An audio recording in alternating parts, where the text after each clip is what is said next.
Hello students, this is Ritu Sharma. Welcome to Eduflight. आज की जो क्लास है हमारी, ये क्लास 10th के लिए है। चैप्टर 3 हमने यहाँ पे शुरू किया था और ये सेकंड क्लास है चैप्टर 3 की।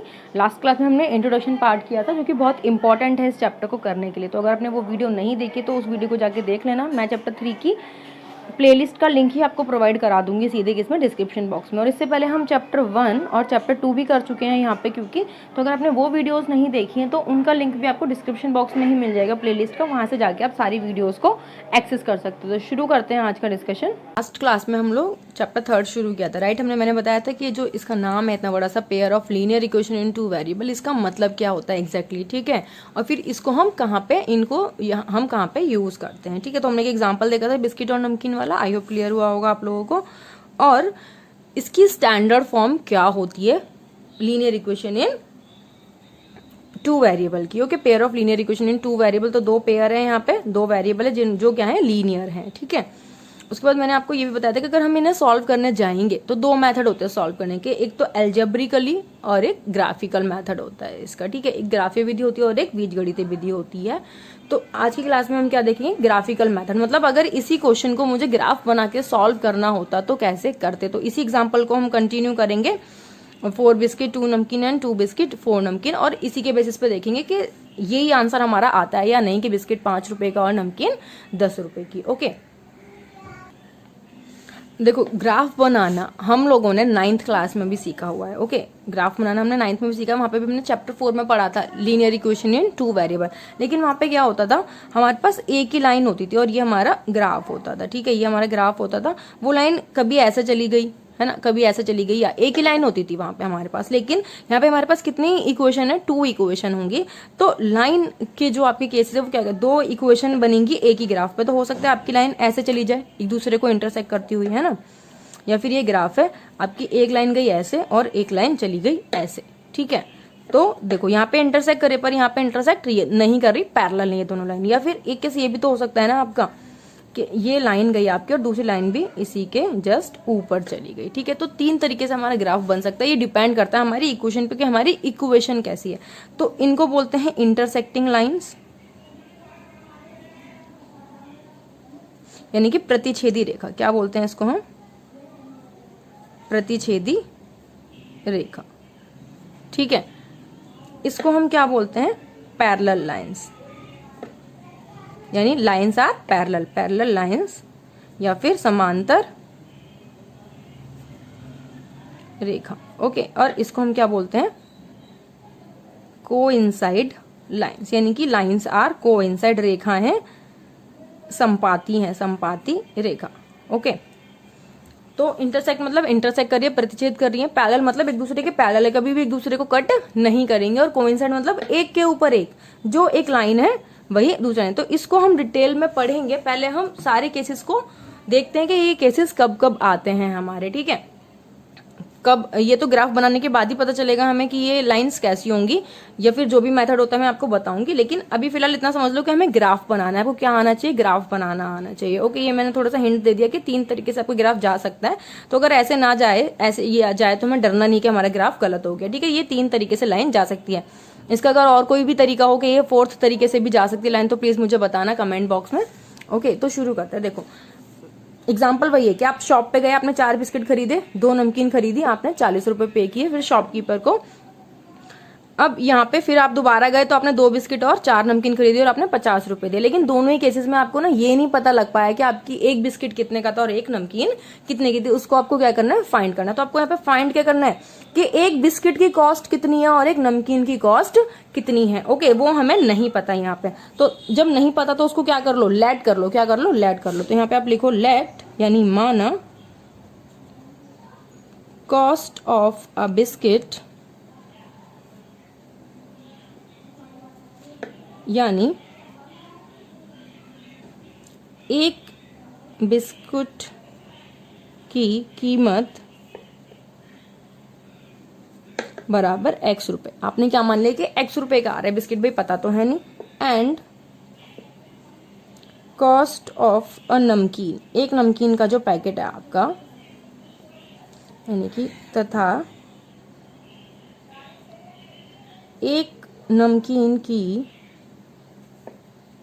कीमत बराबर y रुपए। ठीक, ये आपने क्या कर लिया, लेट कर लिया कि एक बिस्किट का जो पैकेट है वो कितने रुपए का आ रहा है, x रुपए का, और जो एक नमकीन है उसका पैकेट कितने का आ रहा है, y रुपए का, क्योंकि हमें इनकी एक्चुअल कॉस्ट नहीं पता। ठीक है, अब इसको पुट करो इन सिचुएशंस के अंदर। ये वर्ड प्रॉब्लम दी रहेगी, ऐसे नहीं दिया रहेगा आपको, वर्ड प्रॉब्लम दी रहेगी। ठीक है, तो उससे आपको इनको क्या करना पड़ेगा, सिंप्लीफाई करना पड़ेगा। वो भी हम आगे के एग्जांपल्स में देखेंगे, फिलहाल इसको सॉल्व करते हैं। ठीक है, तो अब अकॉर्डिंग टू क्वेश्चन, यानी प्रश्नानुसार, जो क्वेश्चन में बोला गया है, प्रश्नानुसार जो क्वेश्चन में बोला गया उसके अकॉर्डिंग।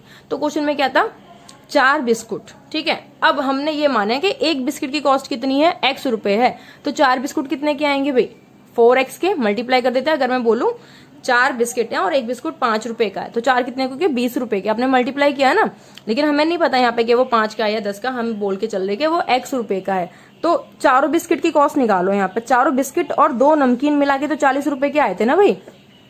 तो 4 बिस्किट हैं तो x रुपए अगर एक की कॉस्ट है, तो ये क्या हो गया, 4x, यानी कि चारों बिस्कुट की जो कॉस्ट हो गई टोटल कितनी हो गई, 4x, प्लस 2 नमकीन थी और एक नमकीन की कॉस्ट को हमने कितना माना है, y, तो ये टोटल नमकीन की कॉस्ट कितनी हो जाएगी, 2y, और हमने ये दोनों मिला के यहाँ पे कितने रुपए पे किए थे, इसको 40 रुपीज पे किए थे। कितने रुपए पे किए थे, 40। ठीक है, अब इधर आओ, सेम यहाँ पे जितने का बिस्कुट हमने यहाँ पे लिया था उतने का ही यहाँ पे भी लिया था। ठीक है, तो अगर यहाँ पे कितने बिस्किट है, 2 बिस्कुट, तो एक बिस्किट की कॉस्ट x है, 2 की कितनी हो जाएगी भाई, 2x, प्लस 4 नमकीन ली और एक नमकीन की कॉस्ट कितनी है, y, तो टोटल कॉस्ट हो गई नमकीन की 4y, और हमने टोटल रुपीज कितने पे किए, 50। ठीक है, अब जो हमारी वो था ना हमारी standard form, a1x plus b1y plus c1 is equals to 0, ये वही है। अगर मैं इस 40 को उठा के इधर ले आऊं तो इस c वाला पार्ट इधर आ जाएगा और इक्वल टू में क्या आ जाएगा, 0। तो आप ऐसे भी रहने दोगे तो भी ये सही है। ठीक है, अब हमें क्या करना है, इसका ग्राफ बनाना है। क्या बनाना है, ग्राफ। अब ग्राफ बनाने के लिए भी हमारे पास क्या होना चाहिए, पॉइंट्स होने चाहिए ना ग्राफ पे बनाने के लिए। जैसे 4th चैप्टर में करते थे, पहले कुछ सॉल्यूशंस निकालते थे यहाँ पे, तो कम से कम 2 सॉल्यूशन आपको चाहिए। यहाँ पे कितने सॉल्यूशन चाहिए, 2, लेकिन बेटर है आप 3 निकालो। अगर आप 3 निकालते हो ना तो आपको गलती पता चल जाती है वहां पे आपकी। ठीक है, तो बेटर है 3 निकालो।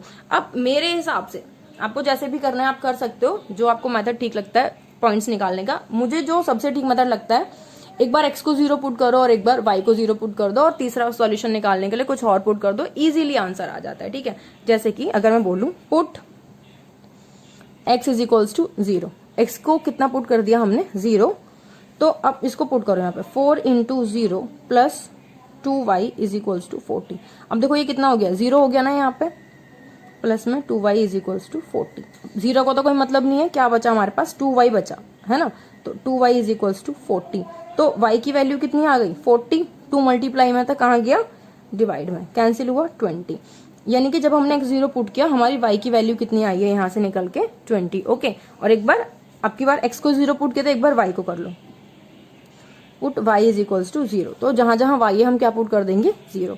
तो 4 इंटू एक्स है, ये हमारे पास 4x है, प्लस 2 इंटू वाई की जगह 0 इज इक्वल्स टू में कितना है, 40।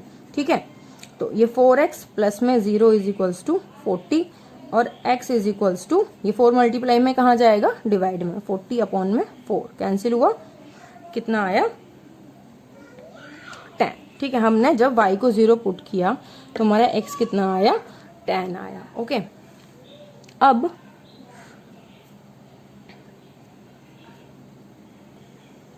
क्योंकि मैंने बोला 3 पॉइंट निकालो तो ज्यादा बेटर रहता है ना, 3rd पॉइंट निकालो। अच्छा देखो, अगर x को 0 पुट करने पर y की वैल्यू कुछ ऐसी आ रही है जिसको आप ग्राफ पर शो नहीं कर सकते, लाइक 8.6 समथिंग कुछ आ गई या 2.333 आ गई, तो जरूरी नहीं ऐसी कोई हमने कसम भी नहीं खाई है भाई कि 0 ही पुट करना है, राइट। तो आप कुछ और भी पुट कर सकते हैं। ठीक है, जैसे कि अभी हम यहाँ पे कुछ और पुट कर रहे हैं। सपोज अगर हम पुट कर दें x को 5, put x is equals to, चलो एक काम करते हैं 10 पुट कर देते हैं, x को कितना पुट कर देते हैं, 10, put x is equals to 10।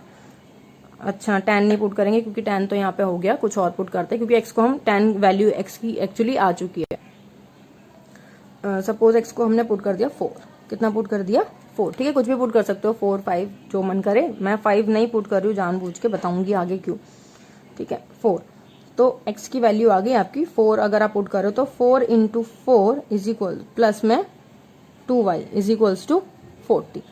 ठीक है, तो 400 कितना हो गया, 16, प्लस में 2y इज इक्वल्स टू 40 और 2y इज इक्वल्स, देखो 40 है, ये प्लस का 16 है ना, इधर के किसका हो जाएगा, माइनस का। तो जब आप पुट करोगे यहाँ पे वैल्यू, तो 2y इज इक्वल्स टू हमारे पास कितना आ गया, 14 में से 16 जाएगा, कितना बचेगा भाई, 14 में से 16 जाएगा तो 10 30 कितना बच्चा आएगा, ये आपके पास 24, और y की वैल्यू कितनी आ गई 24 अपॉन में 2, ये कैंसिल हुआ, y की वैल्यू कितनी आ गई 12। यानी कि जब हमने x को 4 पुट किया तो y की वैल्यू आपकी कितनी आ रही है 12। ठीक है भाई, तो ऐसे ही हम इसके लिए भी सॉल्यूशंस को निकाल सकते हैं। अब आप ये खुद से निकालो सॉल्यूशन और मैच करो कि जो सॉल्यूशन मैंने निकाले हैं उससे मैच कर रहे हैं आपके सॉल्यूशन या नहीं। ओके, एक मैं बता देती हूँ, अगर जैसे सेम इसमें भी एक बार x को 0 पुट करो, एक बार y को, तो अगर x को 0 पुट करोगे, put x is equals to 0, तो 2 into 0 plus 4y is equals to 50। अब की बार हम इसमें पुट कर रहे हैं, यही आएगा भाई, तो 0 plus 4y is equals to 50, और 4y इज इक्वल्स टू 50, क्योंकि ये क्या 0 कोई मतलब नहीं है इसका। ठीक है, y is equals to 50 upon में 4, 4 से 50 को डिवाइड करोगे तो ये जाएगा डेसिमल में, और ये कितना आएगा आपका, डिवाइड करके देखना कितना आएगा 12.5, कितना आएगा 12.5, तो ये आ गया आपका 12.5। ओके, अब ऐसे ही y को 0 पुट करो, किसको 0 पुट करो, y को, और मैच करो, x आ जाएगा आपका 25, कितना आ जाएगा 25। ऐसे यहाँ पे भी कुछ और पुट कर लेते हैं। ऐसे ही थर्ड पॉइंट निकालोगे, तो सपोज मैं यहाँ पे पुट कर रही हूँ y की जगह 8, तो जो आपका x है वो कितना आ जाएगा 9 आ जाएगा। ठीक है, इसको करके देखना भाई ये आता है या नहीं आता। ठीक है, अब इसके हिसाब से हम क्या बनाएंगे, ग्राफ। ठीक है, तो देखो ये पॉइंट्स मैंने निकाले अपने हिसाब से, आपको जो पॉइंट इजी लगते हैं, आप x की कोई भी वैल्यू पुट करो, y की वैल्यू आएगी, y की कोई वैल्यू पुट करो, x की वैल्यू आएगी। जरूरी नहीं है, क्योंकि सेट पैटर्न होता है कि आपको क्या पुट करना है। ठीक है, आपको जो इजी लगता है वो पुट करो यहाँ पे। ठीक है, कोई दिक्कत नहीं है, आपका आंसर ग्राफ से निकल के ही आएगा, जो आना है सबका आंसर सेम ही आएगा। सब अलग अलग पॉइंट भी पुट करेंगे ना तो भी सबका आंसर सेम ही आएगा। अब फटाफट से ग्राफ बनाते हैं। ठीक है, तो ग्राफ बनाने के लिए बेटर है कि आप लोग क्या यूज करो, ग्राफ पेपर यूज करो। क्या यूज करो, ग्राफ पेपर। ठीक है, अब ग्राफ बनाने के लिए हम क्या करते थे भाई, याद है आप लोगों को, एक्स एक्सिस और वाई एक्सिस, राइट। यहाँ पे ये जो डार्कर लाइन होती है इसी के ऊपर लाइन ले लो तो ज्यादा सही रहता है। ये आपका वाई एक्सिस और ये इधर एक्स एक्सिस। ठीक है, इसको नाम दे दो। देखो अब माइनस में तो कुछ है नहीं यहाँ पे हमारे पास, तो कम भी लोगे माइनस की तरफ तो चलेगा। ये ओरिजिन 0, ये एक्स, ये एक्स डैश, ये वाई और ये वाई डैश। ये जो बेसिक होता है ग्राफ का ये जरूर लिखना है। ठीक है, उसके बाद इधर देखो, अब हम क्या वैल्यू हमारी कहाँ तक जा रही है, हाईएस्ट 25 तक जा रही है यहाँ पे। ठीक है, एक्स की वैल्यू 25 तक जा रही है और वाई की हाईएस्ट कहाँ तक जा रही है, 20 तक जा रही है। तो आप कितने कितने का गैप लोगे, 2-2 का भी ले सकते हो, अगर आप चाहो तो 5-5 का गैप भी ले सकते हो। बिल्कुल 5-5 का ले लेते हैं, चलो। ठीक है, वैल्यूज क्या है हमारे पास, 4 भी आओगे, कोई टेंशन नहीं है, 5-5 का गैप लेते हैं। 5, 10, 15, 20, 25, 30। ठीक है, इधर एक्स से शुरू करते हैं वैसे तो, 5, 10, 15, 20, 25, 30। अब माइनस में कुछ है नहीं, थोड़ा कम भी ले लोगे तो चलेगा, -5, -10, -15। ठीक है, ऐसे ही वाई में भी -5, -10, -15 ऐसे बनाते हैं भाई ग्राफ। इधर एक्स प्लस का, इधर एक्स माइनस का, बीच में 0, इधर वाई प्लस का, इधर वाई माइनस का, बीच में 0। ठीक है, अब एक एक करके पॉइंट को प्लॉट कर दो। जो फर्स्ट पॉइंट है हमारा, फर्स्ट इक्वेशन का, पहले एक इक्वेशन का ही बनाना है। ठीक है, नहीं तो फिर गलती हो जाती है। एक्स का 0 और वाई का 20, एक्स का 0 है मतलब एक्स तो 0 है, तो वाई का 20, तो ये किस एक्सिस पे होगा भाई, वाई पे होगा। एक्स तो है ही नहीं, एक्स में तो 0 है ना, तो वाई पे चले जाओ सीधे। ये मिल गया हमें पॉइंट 20, ये पॉइंट हो गया आपका एक्स का 0, वाई का 20। अगर आपको ये ग्राफ बनाना नहीं आता है तो 9th क्लास का 3rd चैप्टर भी मैंने कराया हुआ है, आप प्लेलिस्ट में जाके 9th क्लास की देख सकते हो, 3rd चैप्टर वहां पे आपको अच्छे से क्लियर हो जाएगा ये। ठीक है, नेक्स्ट पॉइंट इज एक्स का 10 और वाई का 0। अब देखो वाई 0 है और एक्स का 10 है, तो सीधे हम कहाँ जाएंगे, एक्स वाले में जाएंगे, क्योंकि वाई तो हमें पता चल गया कितना है 0। तो एक्स का 10 यहाँ पे ये रहा, ये पॉइंट क्या हमारा 10 और 0। देखो अगर सिर्फ ये 2 पॉइंट भी करोगे ना, इससे ये लाइन जाएगी आपकी, तो भी आपका ग्राफ सही जाएगा। लेकिन 3rd पॉइंट हम इसलिए बनाते हैं ताकि अगर लाइन सीधी नहीं जाएगी ना इन तीनों पॉइंट से, तो हमें पता चल जाएगा हमने क्या करा है गलत। 2 पॉइंट में तो हमेशा लाइन आपकी सीधी ही जाएगी भाई, एक्स का 4 और वाई का 12। तो x का 4 है और y का 12 है, ठीक है। तो x का 4 कहाँ पे होगा भाई, देखो y से 2 लाइन पहले, क्योंकि हमने 5-5 का गैप लिया और 10 लाइनें होती हैं, तो y से 2 लाइन पहले, और y का कितना है 12 है, तो ये 10 है, 10 से 4 लाइन ऊपर आपका क्या होगा 12 होगा, ठीक है। अगर मैं इसको जूम कर दूं, वेट, तो देखो x का कितना है 4 है, 5 से 2 लाइन पहले से जाना शुरू करेंगे कहाँ तक, y के 12 तक, ठीक है। तो ये यहाँ पे इधर ये मिल गया 12 तक, ठीक है। y का कितना है 12 है, ठीक है। तो हमें ये पॉइंट मिल गया यहाँ पे, x के 4 में गए और हम कहाँ गए y के 12 में, तो ये पॉइंट मिल गया हमें, क्या है ये, x का 4 और y का 12। अब इन तीनों पॉइंट से अगर आपकी स्ट्रेट लाइन जा रही है, देखो ये जा रही है ना स्ट्रेट लाइन, अगर इन तीनों पॉइंट से स्ट्रेट लाइन जा रही है दैट मीन्स आपने सही किया, अदरवाइज आपका गलत है। तो हमारी जा रही है स्ट्रेट लाइन, दैट मीन्स हमने सही किया है तीनों पॉइंट से, ठीक है। इसको थोड़ा सा बढ़ा दो, जैसे एक इक्वेशन के आप पॉइंट प्लॉट कर लो ना, तुरंत उसकी लाइन ड्रॉ कर लो, अदरवाइज आप कंफ्यूज हो जाओगे कौन सा पॉइंट किसका। ये आ गई, और इसकी इक्वेशन भी लिख दो। इक्वेशन क्या थी इसकी, 4x + 2y = 40। तो ऐसे ही ग्राफ पे लिख दो यहाँ पे 4x + 2y = 40, ठीक है। नेक्स्ट क्या है हमारा, ये वाले पॉइंट सेकंड इक्वेशन के, x का क्या है 0 और y का 12.5, तो x तो है नहीं लेकिन y का कितना है 12.5, तो x का 0 और y का 12.5, यानी y एक्सिस पे ही होगा भाई। देखो 10 और 15 के बिल्कुल बीचों बीच में, यहाँ ये जो लाइन होती है बीच में जो हमें थोड़ी सी हाईलाइट हो रही है, ये है आपका पॉइंट 12.5, ठीक है। तो हमें पता चल गया ये कौन सा पॉइंट है, x का 0 और y का 12.5। नेक्स्ट पॉइंट क्या है इसका, x का 25 और y का 0, तो y तो 0 है तो कहाँ पे होगा, x में ही होगा, वो भी कितना 25, तो x का 25 और y का 0, ये दूसरा पॉइंट मिल गया हमें इसका, ठीक है। अब तीसरा, x का 9 है और y का 8 है, x का 9 कहाँ पे होगा भाई, 10 से 2 लाइन पहले, ठीक है, 10 से 2 लाइन पहले, y का कितना है 8 है, तो 10 से 4 लाइन नीचे। तो देखो एक्चुअली ये कहाँ पे होगा, ये अगर हम 10 से 2 लाइन पहले जाएं यहाँ से, और ये यहाँ पे इधर आप ऐसे देख सकते हो कि 10 और 5 के बीच में क्या है 7.5, उससे एक लाइन ऊपर क्या होगा आपका 8 होगा। तो ये हमें क्या पता चल गया, x का 9 और y का 8, x का 9 और y का 8, ठीक है, ये पॉइंट मिल गया। अब देखो ये वाला पॉइंट, ये वाला पॉइंट और ये वाला पॉइंट, ये क्या है दूसरी इक्वेशन के। अब इनको देख लो स्ट्रेट लाइन जा रही है या नहीं जा रही। तो जब आप ड्रॉ करोगे, देखो ये पॉइंट है, ये तीनों एक लाइन में, अगर आप स्केल ढंग से रखोगे तो ये तीनों एक लाइन में जा रहे हैं, ठीक है। इसको ऐसे कर दो, यहाँ से थोड़ा सा बढ़ा दो इधर, और इस इक्वेशन को भी लिख दो। ये इक्वेशन क्या थी, 2x + 4y = 50, तो 2x + 4y = 50 लाइन के ऊपर लिखना होता है हमें ये, ठीक है।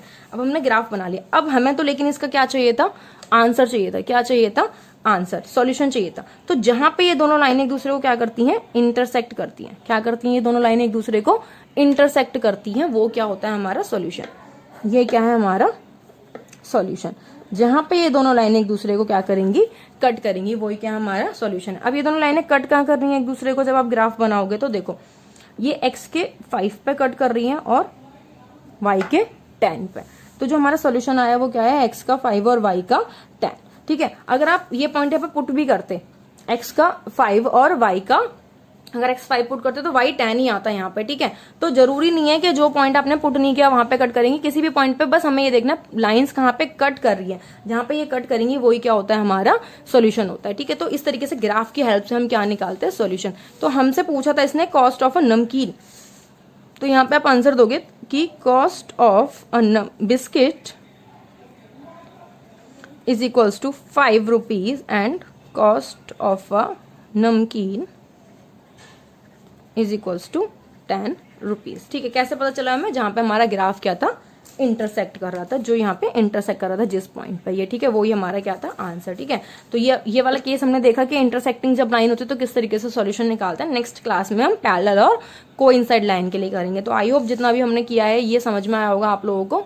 एक बार और देख लेना वीडियो तो और अच्छे से क्लियर हो जाएगा, बाकी सब हम नेक्स्ट क्लास में करेंगे। वीडियो अच्छी लगी तो वीडियो को लाइक करना मत भूलना, लाइक करके जाना, कमेंट करके मुझे बताना समझ में आया या नहीं आया, या कहीं पे भी कुछ डाउट है तो अपने फ्रेंड्स के साथ शेयर करना। और वन मोर थिंग, अगर सब्सक्राइब नहीं किया है तो सब्सक्राइब कर लेना, जो मैं हमेशा बोलती हूँ आपको। बाकी जो सिचुएशन है फिलहाल, अभी भी घर में ही रहो भाई, सेफ रहो और पढ़ाई करते रहो। मिलते हैं नेक्स्ट वीडियो में, थैंक यू।